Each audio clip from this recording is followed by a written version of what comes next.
The ties between India and Canada witnessed a major downturn on Monday as India expelled 6 Canadian diplomats and announced withdrawing its High Commissioner Sanjay Verma from Canada.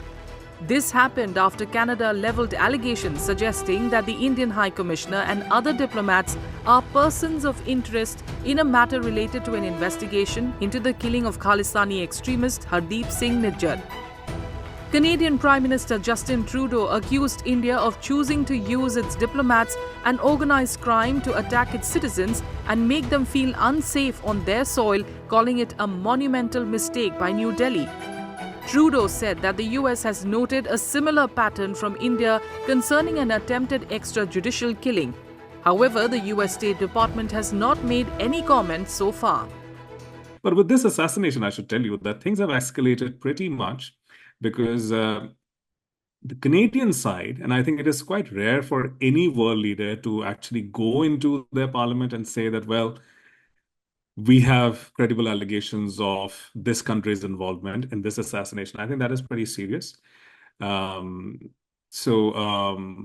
mean, I'm sure the Canadian government weighed its options, and I think this was a last resort move. Whatever evidence they may have, we don't know.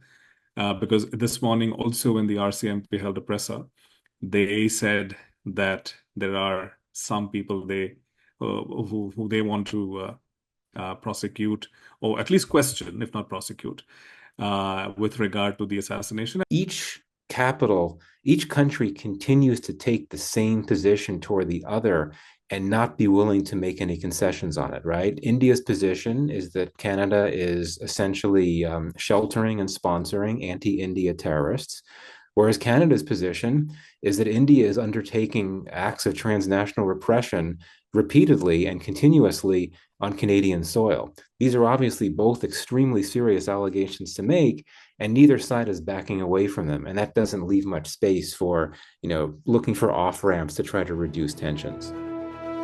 India dismissed the allegations as absurd and politically motivated.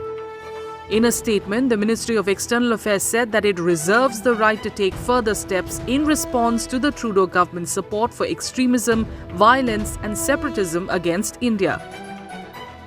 Khalistani separatist Hardeep Singh Nijjar was gunned down in Surrey, British Columbia in June last year.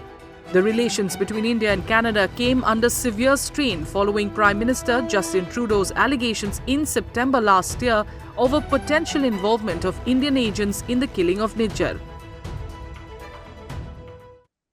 Yes, I mean, this has kind of been building for over a year. Canada and India have been at it.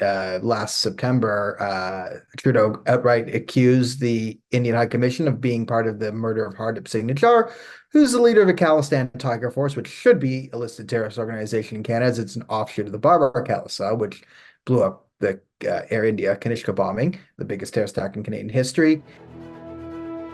Experts believe that while restoring ties between India and Canada may be difficult, there are possible paths forward.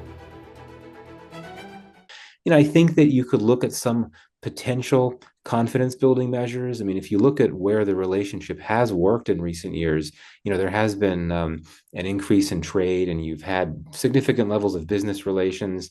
Maybe you could hope that there could be some efforts to try to bring business community leaders together to talk about how to move the relationship forward through more trade and investment, even if you have problems on the diplomatic side.